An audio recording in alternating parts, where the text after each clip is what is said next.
दिनै थामथि गायसन सान बे सानजों लोब्बा लाखिनानै नोंथाङा मा फोरमायगोन? एनडिपि हिसाबै जों 33 बोसोर फोजोबनानै दिनैनिफ्राय 34 बोसोर आगान सुरबाय। बे 34 बोसोर जि नांनाय नाजानाय बेवहाय जोंनि आफादनिफ्राय गोबां जों रायजो राजानि हेफाजाब आरो मदद मोननानै दासिमबो गावनि जि थांखि बर'फोरनि थाखाय आलादा रायजो सोरजिनाय जि थांखि बे थांखिखौ होसोनानै खामानि मावलांबाय थादों आरो नांलांबाय थादों। जों गोजोननाय मोनो जे जोंनि गेजेराव थानाय बे दुलाराय बर' फरायसा आफाद peoples action committee for Bodoland movement UPPL इउपिपिएल मोनथाम संगठनाबो जोंजों गसंथादों आरो जयैनो नांनानै नाजानानै बर'फोरनि आथिखालनि जि जेंना जे बर'फोर हानि मोन्थाय राजखान्थियारि मोन्थाय गावनि राव हारिमु थुनलाइखौ फोथांना लाखिनानै रोखा सिनायथिजों थांना थानायनि मोन्थाय बे मोन्थायफोरखौ मोननो थाखाय जों नाजादों आरो एनडिपि हिसाबै जों थांनाय 14 बोसोर जों जे सावरायबोदों बे सावरायनाय बे दाबिफोरखौ बे मोन्थायफोरखौ नाजाबोदों। थांनाय बोसोरफोरनि जिखिनि सावरायनाय बेवहाय सरकारखौ बारा गुरुत्व होनाय बायदि नुवाखै खिन्थु जों गोजोननाय मोन्दों जे आथिखालाव नरेन्द्र मदिनि नेतृत्वआव जि नैथि सरकार दाफिनबाय आरो बे नैथि सरकार केन्द्र सालायनायजों लोगोसे आसाम सरकार बे मोननैबो सरकारनिफ्राय सरकारनि दैदेनगिरिफोरनि खुगानिफ्राय मोनसे बाथ्राखौ खोनाबाय थानो मोनदों जे बर'नि आरो बे जोंनि थाखाय बर'फोरनि मोजां रादाब आरो बेखौ बिथा खालामनानै जों दिनै भारतफोरजों सावरायनो लाहार फाहार इतिमধ্যে जगाजग सोलिबाय थादों बेबायदि इनफरमेसन जायाखै खिन्थु इनफरमेसन जगाजग दंबाय थायो केन्द्र सरकारनि आरो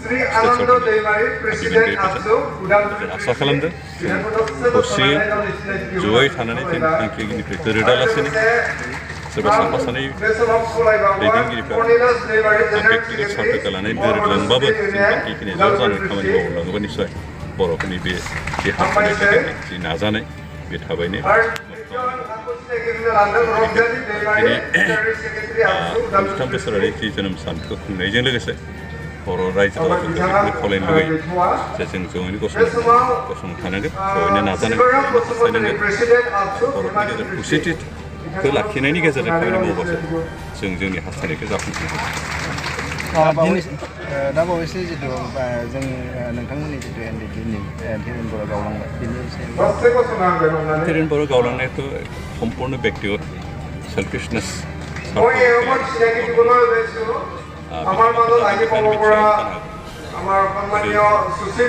बिनि सिगाङावबो एनडिपि गावस्रानाय खिन्थु सिगांनि गावस्रानाय डिफारेन्स आदरफोरनि डिफारेन्सनि थाखाय गावस्रानाय जादों खिन्थु दानि जिथु गावस्रानाय ओंखारलांनाय बेयो सम्पूर्ण व्यक्तिगत गावनि गावनि नेता जाबाय थानो मोननांगौ दैदेनगिरि जाबाय थानो मोननांगौ बे थांखिनि बे सिमांखौ बे गावसोरनि हास्थायनायखौ जाफुंनो थाखाय बिथाङा ओंखारलांनानै गोदान आफाद गायसननानै एखे नामजों दैदेनलांनाय बेसेबां साक्सेस जायो जायाबो बिथांनि बाथ्रा खिन्थु जों जोंनि थांखिनिफ्राय दोरोदालाफानो सैथोखौ लानानै थारथिखौ लानानै जों नांलांबाय थागोन आरो जिहेतु रायजो राजाफोर जोंजों दं बेनिखायनो रायजो जेराव दं साक्सेसआ बेयावनो जायो सोरबा साफा सानै दैदेनगिरि गावनि बेक्ति स्वार्थनि नांनायाव जों साक्सेस जाया जारिमिनाव देशफोरनि हादोरफोरनि सुबुंफोरनि जारिमिनाव जों बेखौ नुदों बेनिखायनो जों सोरबा थांनायखौबो बाजाया गियाबो जिहेतु जों सैथोआव दं सैथोखौ थानानै जों नांलांगोन रायजो राजाफोर जोंजों दं रायजो राजाफोर जेराव दं बेयावनो साक्सेस जायो जिहेतु गेरिला वारफेयारनि मोनसे मतानो जाबाय रायजो राजाफ्रा दै आरो नांग्राफ्रा ना जेराव दै दं बेवहायसो नांग्राफ्रा हाबसोनानै थाखोमानानै थांनानै थानो हायो बेनिखायनो जों बे आदर्श दं आरो बेखायनो जों रावखौबो गियाखैबो मेङाखैबो बायाखैबो दुखुबो मोनाखै जिहेतु जों जोंनि थांखिनिफ्राय दोराखै जों एनडिपिआ दा मोननै मोनथाम मोनब्रै फेक्सनहालागै दङ दा बे समावहा भारत सरकारा माबायसा जेनेबा नोंथांमोनजोंल' जेंनाखौ सुस्रांगोन ना नोंथाङा मा बुङो बे समाव? भारत सरकारा बुंबाय थादों जे बर'फोरनि गेजेराव जेसेबां हमनानै नांनाय फैयोब्ला जयैनो समाधान अकल अस्त्र हमनायल' नङा बर'नि जेसेबां संगठनफोर दं अबयसे पलिटिकेल पार्टिनि बाथ्रा गोबां खिन्थु जिफोर नांबाय थानाय आन्दलन खालामबाय थानाय संगठनफोर दं बिथांमोना ज' जानानै जयैनो समाधान खालामो बेखौसो बुंदों बेनिखायनो जोंनि दुलाराय बर' फरायसा कमिटि बिसोर ज' जानानै जोंजों ज' जानानै आसामनि बिथांजोंबो सावरायदों बेनिफ्राय रन्जन दैमारि ग्रुप आरो जों आलादायै दंब्लाबो जोंखौ ज' जानानै सावरायगोन जों जेरावहाय मोननै संगठना ज' जानानै सावरायदों बे समाव आरो दिनै जों ओंखारलांदों बिथांनि बाथ्रा बिसोरो दिनै सरकारा बुंदों ज' जानांगौ आरो जों ज' जादों बिथाङा ओंखारलांदों बिथाङा मा साननानै ओंखारलांदों बिथांनि बाथ्रा जों बेखौ बिनिफ्राय संबिजित जिथु ग्रुप बुंनो थाङोब्ला बे संगठना अस्तित्व गैयै जाबाय एक्जिस्टेन्सआनो गैला बायदि कारण 20-25 जनसो आसामनि जेलाव दं 20-25 जनसो म्यानमार जेलाव दं आरो जिखिनि बाखि दं गावसा गावसो म्यानमारावबो 15-20 जनसो दं सोरखार बेखे जेसाव दिनै आसामनि भुटान बर्डार ओनसोलाव बिदिनो 15-20 जनसो दं बिथांमोना सोरखार बेखे बिथांमोना एकत्रित जानाय खामानि मावनो हानाय परिबेखानो गैया बेनिखायनो जों बे संगठनखौ आसलथे नन एक्जिस्टेंट होनना खालि पेपार टाइगार पेपार मिडियाफोर फोथांनो बेनिखायनो एक्चुअलि बिथांमोना जेबो खामानि बेनिखायनो बिथांमोना नन एक्जिस्टेंट मोनसे संगठन आरो दिनै भारत सरकारा बिथांमोनजों सेपारेटलि सिजफायार खालामलिया जुदि बिथांमोना फैयो सारेन्डार खालामफैनांगोन सरकारनि कन्डिसना बिसोर सरकार बिथांमोना बेखौ नोंसोरजों सेपारेटलि माने गैया ओरैनो सिगाङावथ' दानिफ्राय मास मोनथामसो सिगाङावथ' नुबानो गावनाय बेबायदि स्टेन्डार्ड दंमोन एसे एटिटिउडखौ सोलायनानै बेखौनो बुंदों जे बिथांमोना फैनानै सारेन्डार जाफैनांगौ सिजफायार खालामनायाव गैया सारेन्डार जाखानाय बिथांमोना एक्जिस्टिं जायफोर सारेन्डार खालामनाय बिथांमोनजों सोरजों सोर हाबहैनो थानो गोसो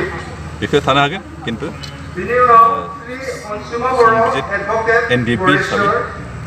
सरकारखौ गनायनाय नङा बे बाथ्राखौ स्पष्ट जों आरो बेनिखायनो जों बिथांमोनखौ लानो सरकाराबो बारा खरस जायाखै आरो जोंबो खरस जानांगौ जों साना थांनाय बे सेप्तेम्बर दानावहाय समाजारि आफादफोरा माने सोमावसारबाय बिनि फिथाइया भारत सरकारनिफ्राय माबायदि रिजाल्ट मोनदों ओरैनोथ' सोमावसारनायनि डाइरेक्ट बिदि फिथाइथ' माबाया खिन्थु बे जथेस्थ' इम्पेक्ट खालामदों ओरैनो दाखालि सेप्तेम्बर सोमावसारनाय बिनि सिगां भारत सरकारनि आरो सरकारा बिनि सिगाङावनो बर'नि जेंनाखौ बोस्रांनाय जागोन थाबैनो बोस्रांनाया मोजांसिन होननानै जोंनो खोथा होखादों बेनिखायनो